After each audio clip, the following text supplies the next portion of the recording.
Welcome to Modern Learning on the Air. I'm Jeff Brown, and today we have an important discussion on evaluating training and measuring what truly matters in learning and development. Joining us today are Karen Vieth, President and CEO of InSync Training, and Scott Weersing, an instructional systems specialist with the U.S. Coast Guard. Together, they'll explore how to align learning programs with business goals to deliver real results. So stay tuned for an expert insights on proving the value of training initiatives and maximizing impact. Welcome, everybody. Thanks, Jeff. Today's episode is Shifting the Paradigm, Evaluating What Truly Matters in Learning and Development. I'm Karen Vieth, President and CEO here at InSync Training, and today we are diving into a topic that's crucial for any organization aiming to grow and succeed, evaluating training and really measuring what truly matters. In a world where resources right now are precious, it's vital, I think, that every learning and development program is hitting the mark and driving real, tangible results. So joining me is Scott Weersing, an instructional systems specialist with the U.S. Coast Guard. Now, he's experienced in evaluating and measuring the impact of interventions on workplace performance using business metrics. He often helps clients determine the effectiveness of their programs and makes recommendations to close the gap between the current state and the desired state of training. Now, he often states that learning analytics are the practices to prove and improve the impact of your learning programs and outcomes. Scott, welcome to the show. Great to be on, Karen. Thanks. Well, let's just go ahead and kick it off and get started. I would love to know, Scott, from your perspective, why you believe it's essential for learning and development programs to align their evaluation metrics with the business goals, and then also some common pitfalls if they don't do it. Well, I think the key why it's essential is that we really want to show the value of our work. How does our work in learning and development help with the business? And oftentimes we don't think in the big picture. We often think, oh, I'm just trying to train people. And it's just so important that people know that their work matters. When you're learning and development people, oftentimes they get discouraged because they think they're not making a difference. And then often the learners, they don't know why they're there for the course. And so it's really important that, trying to let people know, hey, this is how this training is going to help the companies. And we often just say bottom line, profit and loss, hopefully achieve the company goals. And sometimes you may have to, really draw that connection for people because they don't see it, or people didn't even do that when they designed the training in the first place. And so I think that's really the key thing, is so that you can show the value. So we, as a result of this training, we predict, or we think people are going to perform better. And if people perform better, then we'll achieve these business goals. And so that's the key thing. And, the aligning with those business goals and what those are. And some of them could be broad goals, like we want to develop leadership, or we want to upskill our people. And while those sound like grand goals, I'm not really sure that increased leadership or increased skills are actually going to help the company increase their stock price or profit or loss, or kind of different business goals. So always be careful that sometimes our training is about what sounds like good topics, but they're still not really aligned with the performance of the company and performance on the job. Right. So really matching the objective of the training and then rolling that back up to aligning to the business goals so that we truly are able to measure what it is that we're trying to measure, right? Versus just slapping on some training and saying, yep, we've got that compliance training done. Yeah. And again, so you need to show your value of your company, because I've consulted with lots of different people and seen lots of examples where learning and development groups get cut or eliminated because they didn't really, they took the order and they delivered the leadership development training or the upskilling or the emotional intelligence training, but they never really showed what difference did it make. And so that's the key thing. And that often leads, if you don't do that, then oftentimes the learners learn something and never apply it on the job because you didn't make the connection for them of how to take this back to their job and perform the next day. And so that's always the key thing, is making sure that whatever training we're doing can be applied the next day. Otherwise, it's just going to be forgotten. They might like it, but, again, somebody's going to come to you and go, hey, you trained 3,000 people on topic X. What happened with that? I don't know. We didn't follow through with it. We don't know. We're not even sure people are doing it. And that's going to be, maybe we shouldn't do this anymore. So, and I think that's what leads to, these perceptions that, hey, learning and development, you guys are just a cost center. You guys just spend a lot of money, and I'm not sure we're getting the value on that. And so that's kind of, one of the downfalls that often happen when people don't really think about aligning their training with those business outcomes. Yeah. Kind of leads to, wasted efforts and really huge missed opportunities for impact. Now you mentioned, we have to align it. And if we don't, we risk that ability to really see the end result. What are some of the metrics that you think work well in learning and development when we are trying to ensure or measure that the training did have an impact once we align it to the business outcome? Well, I think oftentimes, again, you can get a kind of a prediction on how well the training is going to be applied or aligns to the business outcome by kind of asking the learners, how likely are you to apply this training the next day? Or even asking them, how will this improve your job performance the next day? And oftentimes they'll tell you it doesn't. The other key question to ask is the training actually relevant to the learners? The more broader the training is, then the more less likely it's going to make any impact to anybody because it wasn't specific to their role and such. And so that's, those key questions is oftentimes about the relevance and the improvement. But we can also go into the actual design of the course to make sure that it's aligned with business outcomes. Does the course have a demonstration of the skill or behavior? Do the students actually get to practice that behavior and get feedback on that behavior? Because then they're actually practicing a behavior, and hopefully those behaviors are now aligned with a business goal and such. Oftentimes we might have a training about coaching, but did they actually get to coach somebody? Did they actually get to apply and do that coaching and see if that person actually improved their behavior? Oftentimes we talk about content rather than performance in our training. And so the key thing is making sure that the training is designed so that you actually have a demonstration of the desired behavior, a chance for them to practice it in a variety of situations and scenarios, and then get feedback on that. Oftentimes we just lecture at students and lecture at our participants and then expect them to be able to apply it and act out the behavior just because we told them a lot about information and history and the importance of it. And I've always said that information doesn't change behavior, practice changes behavior. I love that. Practice changes behavior. Yeah. I mean, when you think about alignment of those objectives from training all the way up, you mentioned design, and design being so very important, because if we aren't designing the training appropriately to first and foremost help them understand relevancy, right? How am I going to use this back on the job? And then secondly, giving them the opportunity to apply and practice some of those skills that they can use tomorrow, right? We're defeating the purpose as a learning and development organization.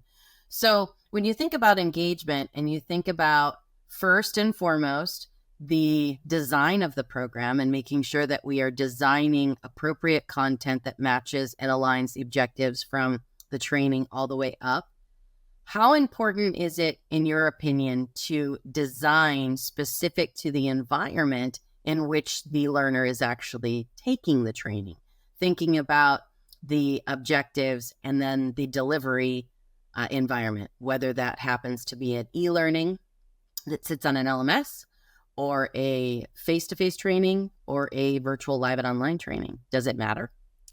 I don't think the modality you design in really matters. It's kind of, and there's been all sorts of modality studies, and one of my favorite quotes is, the nutritional value of the vegetables do not depend on what kind of truck it was delivered in. but we often think that only face-to-face training has the best nutritional or learning value over e-learning or otherwise. And I think it all comes down to the design. Now, the modality could, favor a certain modality. Obviously, you can, in face-to-face, you can do more role-playing in face-to-face items, but a lot of times you can spells and virtual training, if it's on a computer, which a lot of our things are doing, or decision-making, those methods work just as well. And so I think don't get caught up in the modality being a certain best one. Here at the Coast Guard, we have lots of people that want all their training to be face-to-face because they think it's the best. And we're like, it may be the best, but you have to kind of look at what is the performance you're doing. If the performance needs to be on a boat, well, then, yeah, we should try to do a simulation or mimic that. But if it's at a computer making a decision, then that's probably can work for a virtual training. So always trying to match that up. But oftentimes your stakeholders and your leaders get all caught up in what they think is the best type of training. I think it goes back to where's the performance taking place, and can we afford to do it in real life, or can we just do it actually? Here at the Coast Guard, we could build a whole giant simulator for a boat, but it's probably just easier to take them on a real boat. Just because a simulator could do a variety of different scenarios, but it's not cost effective to build a simulator for a boat. Let's just use the real boat. But in other cases, you can build a simulation or a proxy, as I call it, whatever that behavior is. So that's kind of this, that's my feelings on modality. Now, if one of your success metrics is, did the students like it, then probably students are going to like face-to-face training better than the other two. But again, I'm not really concerned if the students like the modality. I'm more interested in, can they actually repeat the performance that we trained? Right, exactly. Now, here at InSync, we believe that as well. And we actually have a motto that we share in our design course. And we say, if you can teach it, or if you can test it online, you can teach it online. And there's a scenario that we give similar to what you just mentioned. Where does it belong? Can you create a simulation? Do you have the budget for the simulation? If you can't, how else can we make sure that an individual can actually do the task? If it is something that is desired and needed, such as maybe the performance of driving or operating a machine or driving a vehicle, right? And then we start thinking about what other metrics could we put into place to be able to evaluate that individual's outcome of that training. So if the training takes place virtually, then maybe the assessment has to take place in person, and we have to put a proctor in place in order to make sure that can happen. I think it's really important, and I just am excited that you mentioned that as well, that we have to be able to look at the design and the outcomes of that particular design to be able to determine which environment it's best in. And of course, at InSync, we always think about what is the best training solution. And that might be a blend. It might be a blend of self-paced. It might be a blend of self-paced and virtual, self-paced and face-to-face, or all three. So something else that you mentioned. Oh, I'm sorry. Go ahead. We're doing the same thing here at the Coast Guard with different learning journeys. It's a combination of, hey, what can they learn on their own in a self-paced? What do they need to do virtual? What do they need to do in person? And so we've tailored that training to best serve those kind of needs and stuff. And I think you mentioned it. You kind of start with the end in mind. What do you want people to do at the end of this training? Not what you want them to know. What do you want them to do? Because that helps you determine your assessment, determines, are we going to do this in the classroom so we can actually see them do it? Or is this something that we can see evidence of them doing it via a scenario or a simulation or a test? So that's the other kind of key things. That's some of the, as you probably know, all sorts of that consulting is asking that key question, what does it look like after training?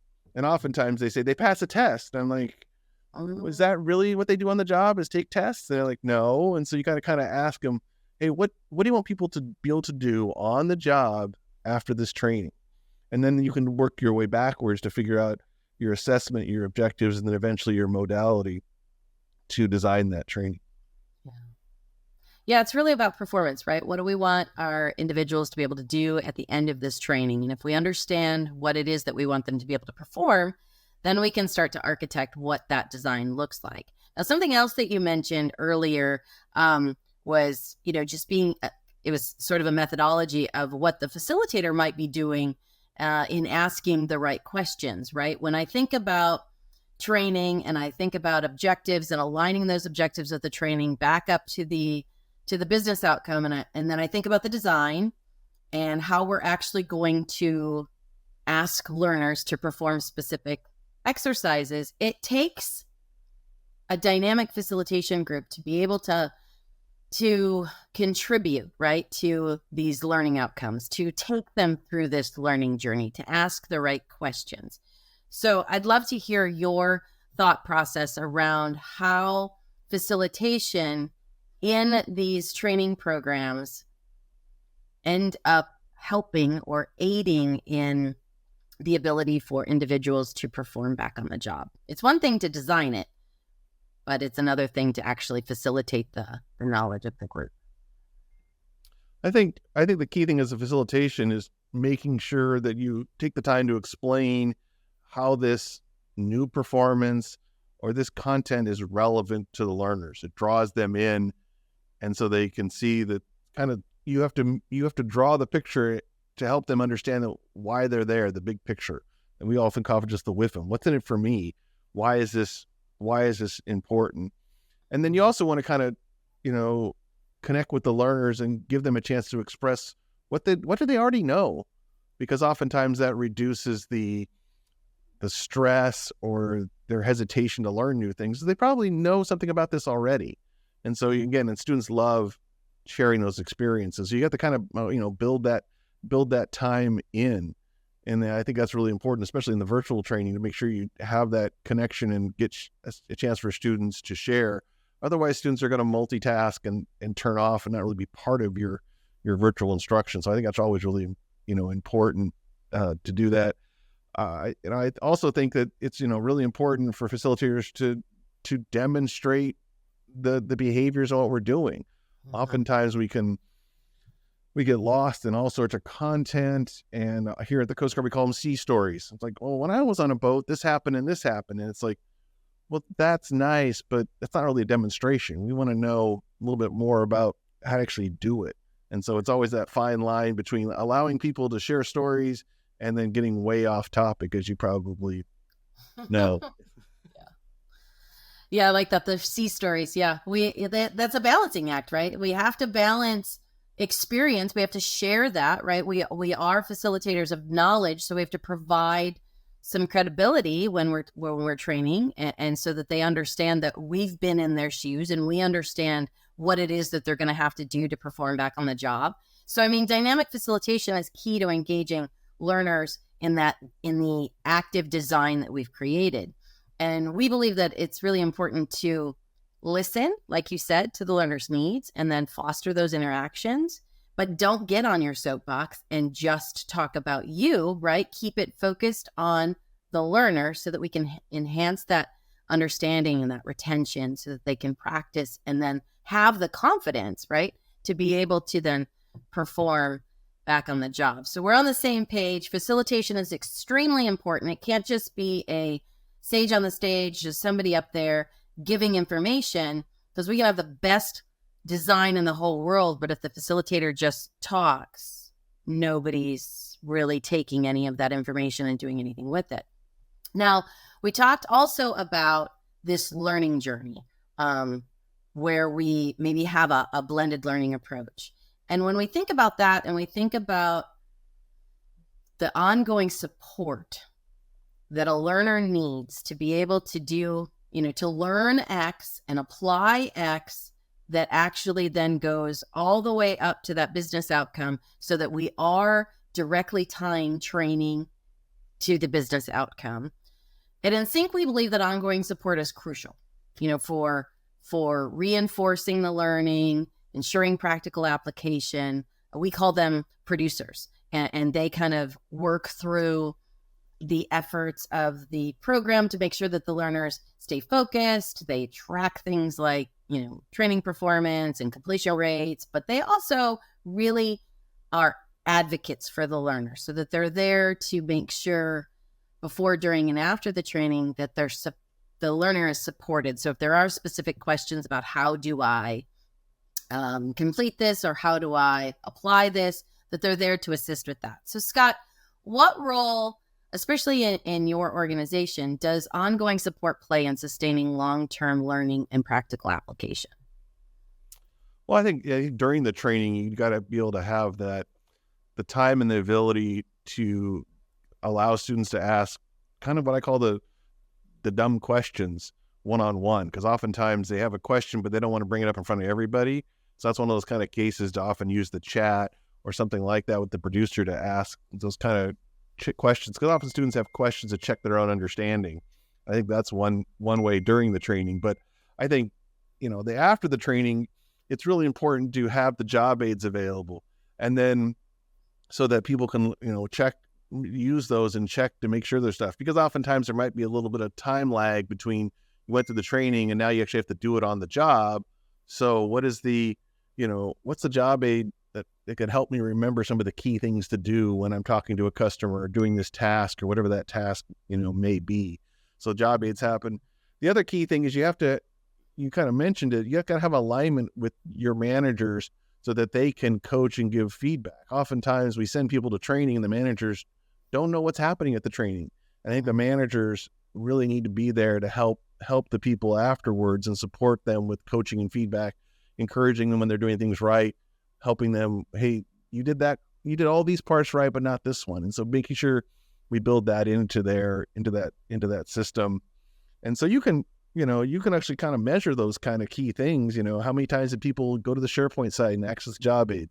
How many times did they get coaching and feedback from their managers? And so you can really start to measure the effectiveness of those things. You can even, again, ask your producers, how many questions did you receive from the people? Because again, oftentimes people argue, oh, we can't afford a producer, we can't afford a second person. And then if you have that data to show how many things that the producer did and helped with, those behaviors and help things, then you have more of a story to convince people, yeah, we should invest in having a producer in these virtual training sessions because they help with this, this, and this. Mm-hmm. And so it's oftentimes, how do you prove it? Oh, the producers are only there if there's a problem, and there's no problem, so we didn't need the producer. I'm like, well, here's all the other things the producer did, and so we can kind of share that story. Right. We always say that the producer is so much more than the tech, right? They can do so much more, right? They can really be that advocate for the learner and be able to show their value outside of just being able to push buttons and get people into a breakout. So why not use them, right?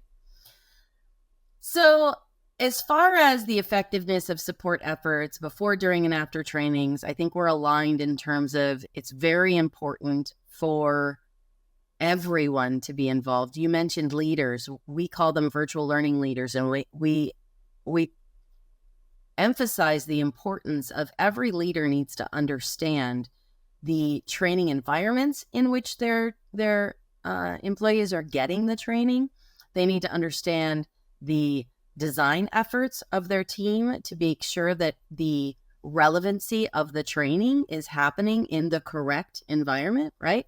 They need to understand what it is that their employees are going through in order to make sure that, say it is compliance training, and say that compliance training that has to be done and the checkbox has to be marked is not just something that passes by. And if an event happens that compliance training is dependent upon, that they really do know how to use it. So if the leaders don't understand all of the pieces and parts of the training, then they can't continue to enforce it. So coaching and mentoring back on the jobs, I would assume you think is extremely important when we're thinking about measuring success of a training. Yeah, oftentimes what happens is, though, we're training a new behavior and there isn't a system in place to determine if people are doing it right.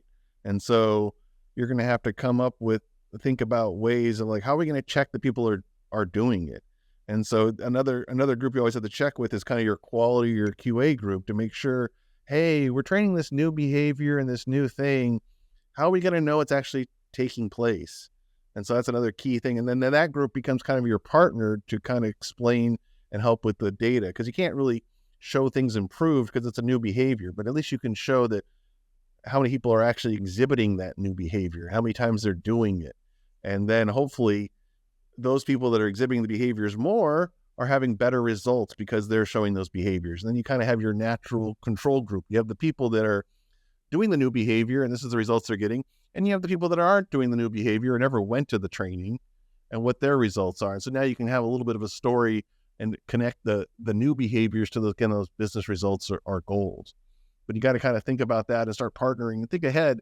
How are we going to know people are doing this on a daily or weekly basis? If it's a monthly basis, then it's going to be pretty hard to track those kind of key things. When we were at Truist, they sent out a fish test, probably every month to people, because again, in a financial group, there's always people trying to access financial information. And so they'd send them out via Outlook. And the goal was not to click on any links, to submit it to a fish box. And if you did that, you got congratulations, you correctly recognized a fish attempt. And so that's always those, there's sometimes you can build in those systems or tests for, compliance kind of things. Because you may say, don't click on a link on an email. Well, how are we actually going to know it's how do we prove something we don't want people to happen? Well, you send people an email that is a fish attempt and see what actually happens to it. And that's one of those cases, it's a safe thing. They click on the link. It says, I don't think I ever did it, but I would expect it to say, you've clicked on a fish attempt, please review the policy on what you're supposed to do. That's actually a really great idea. I should do that for my my high school students. Yeah, send them those ones, and it's just, the link, see what he clicks on. Oh, funny. But you always got to ask of like, how we're training this new behavior or this compliance thing. How are we going to check it along, later on to, and so those kind of things, because behaviors that aren't coached and aren't checked are forgotten. So you can kind of, assume that your training might have had a great design, engaging, relevant, but if the behaviors aren't checked and they don't receive any feedback on it, people often go back to the way they used to do it. Mm-hmm. So, well, and don't you agree that, most people will collect data. Most organizations collect data. But you've mentioned this multiple times. The story, allowing the data to tell the story, is the important piece that allows us to then analyze that story and make change or to create an impact. But if we're never looking at the data to kind of look for that story, we're missing huge opportunities to improve whatever it is that we're trying to do in the first place. Yeah, I would think of it as a story of, we did this training and as a result, this changed or this improved or we achieved this opportunity. And it's kind of a fill in the blank and just try to think about what it would be. And it's kind of a magic wand of what would people be doing differently tomorrow after I waved my magic wand. And that becomes, and how do we measure that? And how do we know that? But again, it's kind of telling that story. Oftentimes we get, 300 people went through our virtual training and it was really engaging and they really liked it. And then we don't know what happened after that. And so I like the question that you just asked, though, even as a designer and a facilitator, before you design a program, kind of asking yourself, if I had a magic wand and I could, wave it across the audience after they went through the training, what do I envision that outcome to be? What's my rabbit out of the hat? What am I pulling out? And if you can't answer that, then there's no reason for that training, right? If you can answer that, then you kind of have your end goal and your map, if you will, that will take you to what it is that, you want to do in that outcome. Scott, do you have a success story of an organization that successfully implemented business-aligned evaluation in their L&D program? Yeah, when I worked at CVS Health, they were converting their call center training from 6 weeks of in-person to 4 weeks of virtual.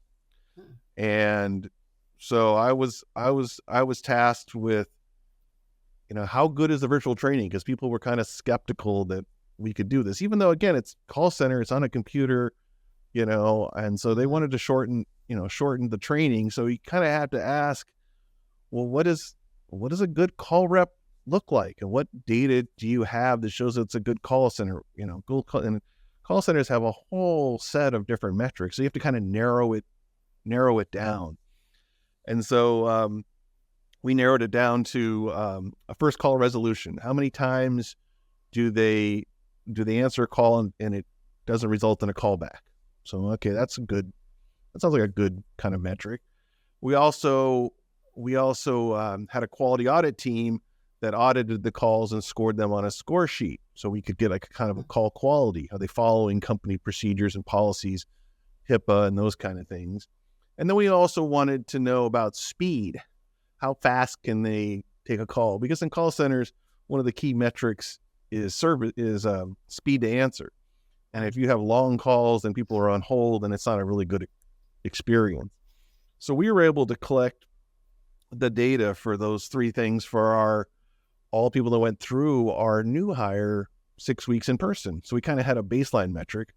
And then we actually ran the training in the same 3 call centers virtual, because I didn't want people to say, well, they get different calls in different areas and there's some difference. And so we were able to show that our 4-week training, the people were able to perform just as well or a little bit better.